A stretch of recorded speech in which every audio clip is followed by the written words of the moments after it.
तो मैं बताऊं, जाट महाकुंभ हुआ 5 मार्च को। जाट समाज ने थोड़ी सी आंख दिखाई सरकार को और वीर तेजाजी जन कल्याण बोर्ड का गठन कर दिया। 5 को जाट महाकुंभ होना था तो, और 2 मार्च को ही उन्होंने पहले ही घोषणा कर दी।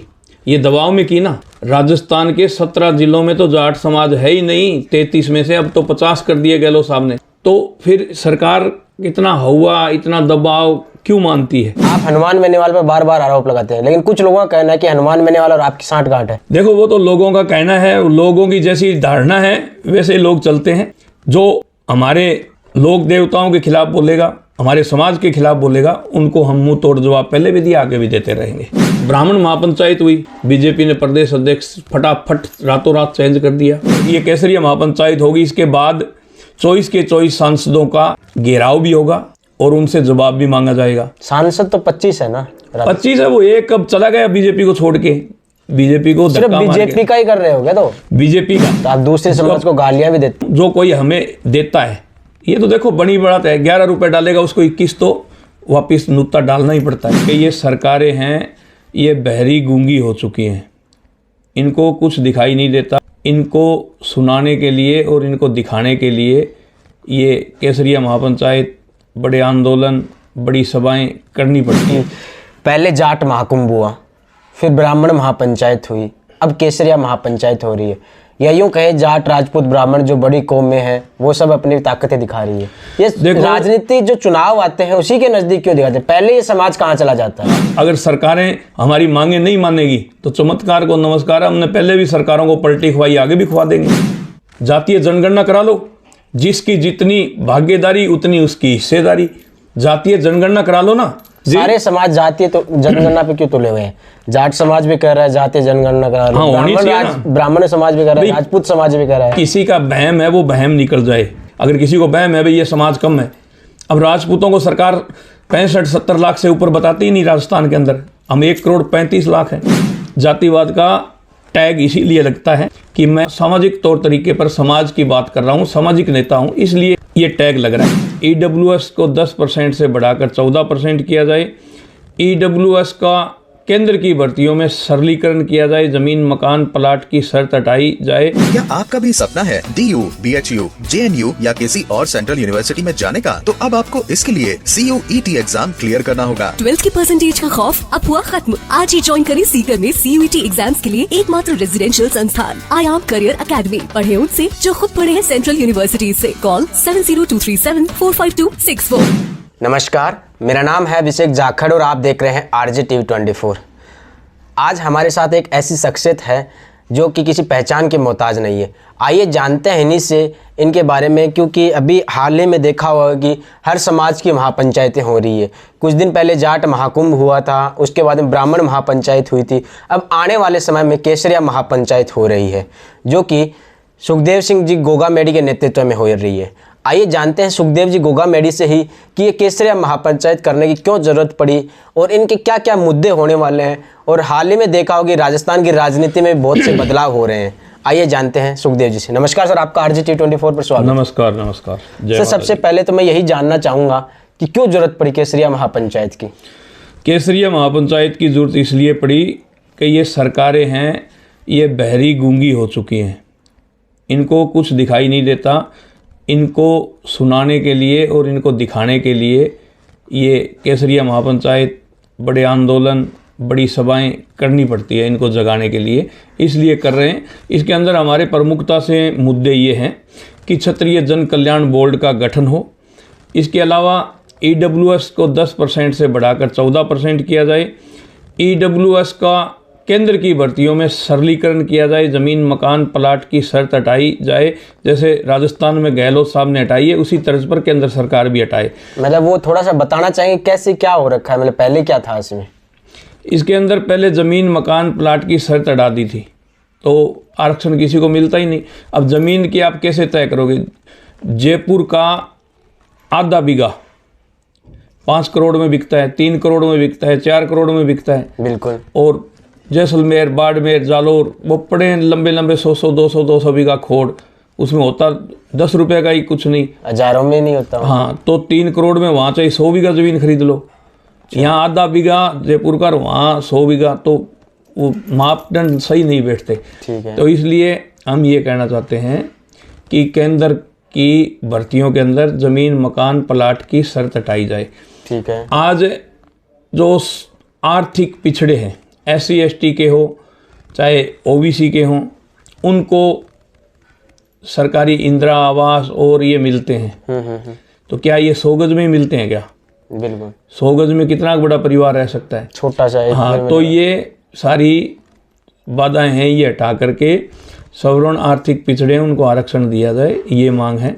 इसके अलावा हम ये चाहते हैं कि क्षत्रियों का राजनीति में प्रतिनिधित्व घटता जा रहा है। पूरा प्रतिनिधित्व मिले, हर बार टिकट काट देते हैं, घटा देते हैं।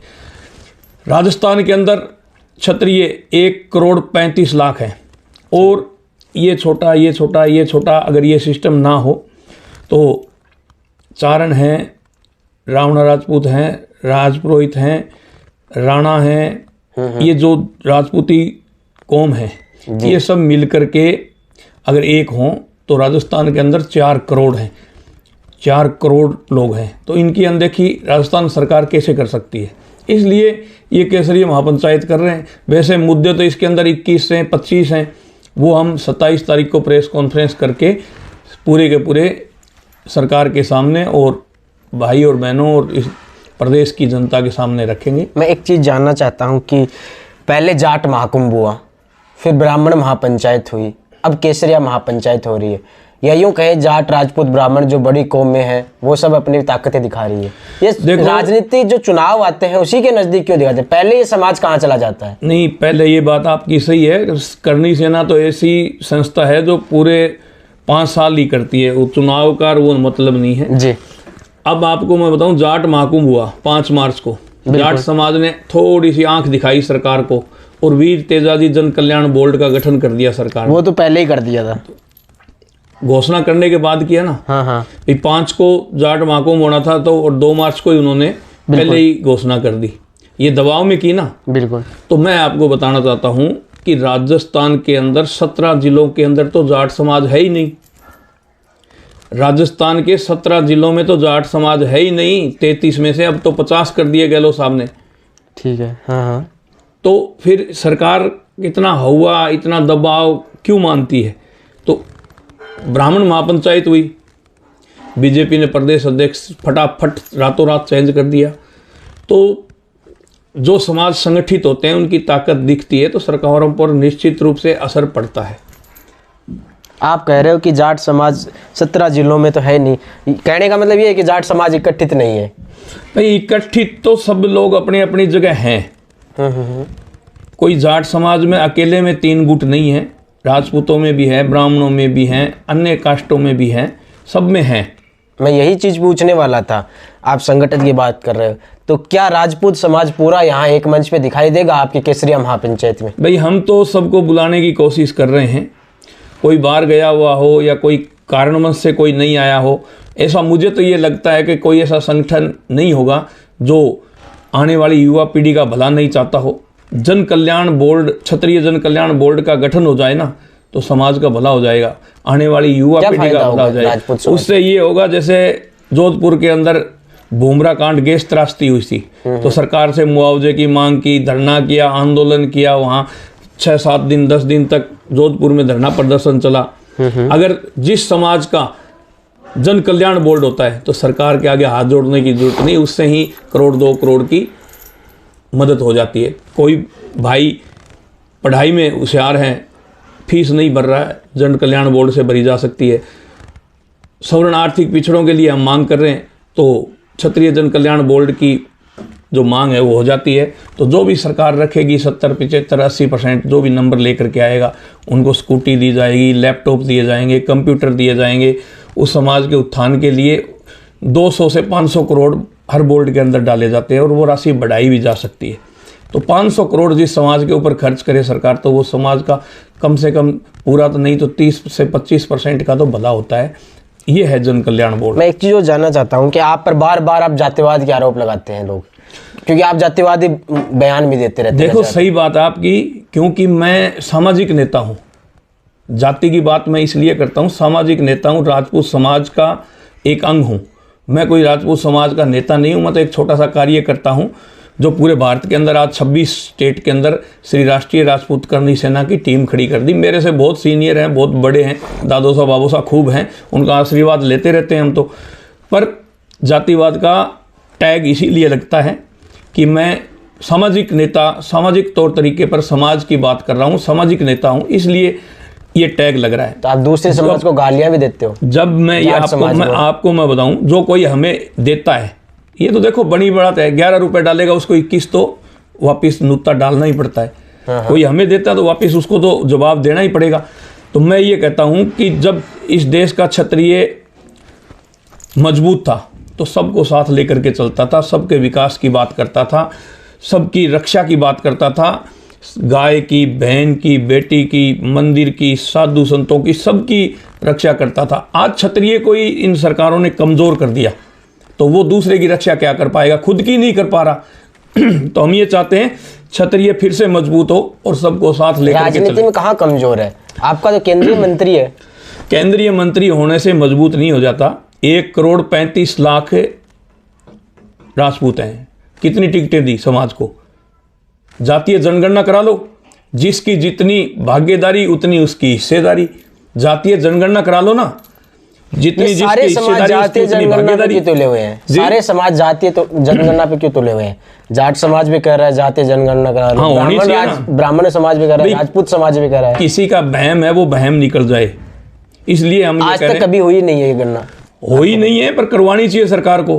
करवा ले सरकार, या फिर पूरा प्रतिनिधित्व दे, या तो पूरा प्रतिनिधित्व दे, या फिर जातीय जनगणना करवा ले। अगर किसी को बहम है भाई ये समाज कम है, अब राजपूतों को सरकार 65-70 लाख से ऊपर बताती ही नहीं राजस्थान के अंदर, हम 1,35,00,000 हैं।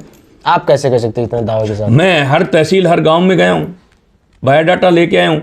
48 राजस्थान के अंदर ऐसी सीट है जहाँ 45,000 से ऊपर वोट है क्षत्रिय समाज के। कहीं 45 है, कहीं 48 है, कहीं 55 है, कहीं 65 है, कहीं 75,000 है, कहीं 1,00,000 है। 48 ऐसी सीटें हैं राजस्थान के अंदर, और 22 ऐसी सीटें हैं जहाँ हम 22, 23, 24, 25, 26, 28,000 वोटों की क्षमता रखते हैं, जो किसी को भी जिता सकते हैं और किसी को भी हरा सकते हैं। फिर क्षत्रिय समाज की अनदेखी क्यों? मैं एक चीज़ और जानना चाहता हूँ। कुछ लोग आप हनुमान बेनीवाल पर बार बार आरोप लगाते हैं, लेकिन कुछ लोगों का कहना है कि हनुमान बेनीवाल और आपकी सांठगांठ है। देखो, वो तो लोगों का कहना है, लोगों की जैसी धारणा है वैसे लोग चलते हैं। जो हमारे लोक देवताओं के खिलाफ बोलेगा, हमारे समाज के खिलाफ बोलेगा, उनको हम मुंह तोड़ जवाब पहले भी दिया, आगे भी देते रहेंगे। सर, एक चीज़ जानना चाहता हूँ कि आपके समाज में आप जिस बार बार ये मुद्दे की बात करें, शिक्षा को लेकर क्या कर रहे हो समाज के लिए? शिक्षा को लेकर के हमारे राजपूत सभा भवन के द्वारा कोचिंग सेंटर चलाए जा रहे हैं। हमारे भामाशाह मेघराज सिंह जी रोयल हैं, उनके द्वारा कोचिंग सेंटर चलाए जा रहे हैं। और श्री राष्ट्रीय राजपूत करनी सेना है, वो पूरे भारत के अंदर निःशुल्क कोचिंग का प्रावधान कर रही है। शायद वो मई-जून में शुरू हो जाएगा और पूरे भारत के अंदर निःशुल्क कोचिंग का सिस्टम रहेगा। एक चीज़ तो राजनीति की जब आप बात कर रहे थे कि आप हिस्सेदारी मिली जाए, अभी हाल ही में जो ब्राह्मण महापंचायत हुई थी, जिसके बाद में ब्राह्मणों को बीजेपी ने तोहफा दे दिया राजनीति के, तो क्या लगता है केसरिया महापंचायत को देख के कुछ बड़ा होने वाला है राजस्थान में? भाई, बड़ा नहीं होगा तो चमत्कार को नमस्कार है। बड़ा अगर सरकारें हमारी मांगे नहीं मानेगी तो चमत्कार को नमस्कार है। हमने पहले भी सरकारों को पलटी खुवाई, आगे भी खुवा देंगे। पहले भी सरकारों को हमने पिछली बार कांग्रेस को समर्थन दिया था। नहीं, कांग्रेस को समर्थन नहीं दिया था। हमने ये कहा था हम जो बढ़िया लगेगा, कोई भी पार्टी से हो, बढ़िया कैंडिडेट होगा, उसका साथ और समर्थन करेंगे। हाँ, हमारी बीजेपी से मनमुटाव था और वो मनमुटाव बाद में ख़त्म भी हुआ। हमारी मांगे थी कुछ सीबीआई जांच की, और की सीबीआई जांच दी बीजेपी ने। ठीक है। आज भी हम कह रहे हैं, बीजेपी के 24 सांसद हैं यहाँ से, हाँ, उनसे आज भी मैं बोल रहा हूँ, और ये केसरिया महापंचायत होगी, इसके बाद 24 के 24 सांसदों का घेराव भी होगा और उनसे जवाब भी मांगा जाएगा। सांसद तो 25 है ना? 25 है, वो एक कब चला गया बीजेपी को छोड़ के। बीजेपी को सिर्फ बीजेपी का ही कर रहे हो क्या? तो बीजेपी का कारण, जो बीजेपी केंद्र में पावर में है, इसलिए बीजेपी का कर रहे हैं। आज तक आंदोलन हुए हैं, उनके मुकदमे सरकारें वापस लेती रहती है, चलते रहते हैं। तो फिर क्षत्रिय समाज को ही कुचलने के लिए मुकदमे वापस क्यों नहीं लिए जा रहे? आनंदपाल प्रकरण के मुकदमे आज तक वापस नहीं लिए गए, सीबीआई में घूम रहे हैं। तो केंद्र सरकार वो मुकदमे वापस नहीं लेगी तो यहाँ के सांसदों को निकलना दुर्भर कर देंगे। ये हमारी मांग है और मांग मनवाने के लिए हम लोग सड़कों पर उतरे, पहले भी उतरे, आगे भी उतरेंगे। हम मुकदमे वापस कर लो, हम जिंदाबाद बोलेंगे। 2023 के चुनाव भी नज़दीक है, किसको समर्थन करोगे? 2023 में जो हमारी सुनेगा उसकी हम सुनेंगे। जी, ये जो केसरिया महापंचायत है, इसमें मुख्य अतिथियों के रूप में कौन कौन आ रहे हैं? देखो, हम तो सभी नेताओं को बुला रहे हैं, समाज के जो नेता हैं उन सबको बुला रहे हैं। कुछ सवर्ण समाज के नेता हैं, इसमें सवर्ण समाज की मांगे हैं, उनको लेकर भी हम वहाँ बुलाए जा रहे हैं। और जहाँ तक हमारी 27 तरह चेहरों के नाम बताना चाहेंगे आप? देखो, नाम क्या है, सारे ही नेता आएंगे उसमें, नाम एक हो, 2 हो, 3 हो तो मैं बता दूं, ये सैकड़ों की तादाद में है। गज्जू बना आएंगे भाई? देखो, वो तो उनकी मर्जी, आए या ना आए, हम क्योंकि आपकी बनती नहीं है उनसे। हम नहीं बनना, ना बनना कोई बात नहीं, समाज के वो हैं, समाज के ये हम हैं। हम तो मुद्दों की लड़ाई लड़ते हैं। जो मुद्दों में हमारे साथ नहीं खड़ा होता है वो हमारा अनबन हो जाती है। बाकी समाज के लिए मुद्दे लड़ते हैं। सुखदेव सिंह गोगामेडी अपने खुद के मुद्दों के लिए नहीं, समाज के आने वाले युवा पीढ़ी के लिए, समाज के युवाओं के लिए, समाज की बहन बेटियों के लिए लड़ाई लड़ रहे हैं। हमने, आपको पता होगा, आरक्षण की लड़ाई लड़ी और आज जो 10% आरक्षण लिया है उसका हमारे भाई बहनों को बेनिफिट मिलना शुरू हो गया है। इसलिए हम ये चाहते हैं सरकार जन कल्याण बोर्ड का भी गठन कर दे क्षत्रियों के लिए। राजस्थान के बाहर से भी कोई आएगा या फिर राजस्थान से बाहर से 25 प्रदेश अध्यक्ष आएंगे, जो आपकी करनी सेना के हैं? करनी सेना के 25 प्रदेश अध्यक्ष हैं बाहर के, वो 25 के 25 यहाँ आएंगे। साउथ के भी 8 हैं, वो 8 आएंगे। तो सब लोग यहाँ उपस्थित रहेंगे और हमारे बहनों की भी भागीदारी रहेगी। जो हमारी महिला विंग की टीम है वो भी काम कर रही है, वो भी वहाँ पहुँचेंगे सब लोग। और कितने लोगों का आपको ये पता है कि विद्याधर नगर स्टेडियम कोई 10-20 हज़ार लोगों से तो भरता नहीं, लाखों लोग चाहिए और लाखों की तादाद में वहाँ पहुँचेंगे। उस दिन गुलाबी नगरी है, ये आपको केसरिया में नजर आएगी। आखिरी संदेश आप हमारे चैनल के माध्यम से दर्शकों को क्या कहना चाहेंगे? मैं दर्शकों से यही कहना चाहूँगा कि अमन चैन बना करके रहें। राजस्थान खुशहाल प्रदेश है और यहाँ वीरों की धरती है। यहाँ जो वीर हुए हैं उनकी गाथाएँ गीतों में, लोकगीतों में सब जगह गाई जाती है। उनके नाम से जगह जगह चौक चबूतरे पूरे देश के अंदर नहीं, विदेशों में भी बने हुए हैं। वो भूमि राजस्थान है, वीरों की भूमि। सबको साथ, सबको लेकर विकास के साथ चलें। कोई बड़ा नहीं, कोई छोटा नहीं, हम सब एक हैं। हमारे पूर्वजों ने 565 रियासतें इस देश को दान में इसलिए दी थी कि देश में समानता आ जाए। इसलिए नहीं दी थी कि पंजाब का कानून अलग हो, गुजरात का कानून अलग हो, नागालैंड का अलग हो, दिल्ली का अलग हो, राजस्थान का अलग हो। हम ये चाहते हैं एक भारत एक कानून हो। जी जी, शुक्रिया। तो ये थे हमारे साथ सुखदेव जी गोगामेडी, जो कि राष्ट्रीय राजपूत करनी सेना के अध्यक्ष हैं। इन्होंने जो भी केसरिया महापंचायत में होने वाले जो चीज़ें थी वो सारी चीज़ें इन्होंने बताई। आप देखते रहिए RJ TV 24 पर। और अगर आपका भी कोई सवाल हो सुखदेव जी गोगामेडी से पूछना तो आप हमें ज़रूर बताइएगा, हम इनसे पूछने की कोशिश करेंगे। बहरहाल मुझे दीजिए इजाज़त। अगर आप केसरिया महापंचायत देखना चाहते हैं तो आप ज़रूर देखिएगा और इनमें क्या क्या इनके मुद्दे होने वाले हैं वो भी ज़रूर देखिएगा। क्या इनकी सरकार मानेगी या नहीं मानेगी, क्योंकि जो पिछले दिनों जाट महाकुंभ हुआ था, ब्राह्मण महापंचायत होती, इन सब के अलग अलग मुद्दे थे। अब देखना होगा केसरिया महापंचायत के जरिए क्या सरकार के अंदर अपनी हिस्सेदारी मांग पाएंगे या नहीं मांग पाएंगे, ये तो आने वाला समय बताएगा। लेकिन बहरहाल मुझे दीजिए इजाजत। मैं आपके साथ अभिषेक जाखड़, नमस्कार। जय माता दी।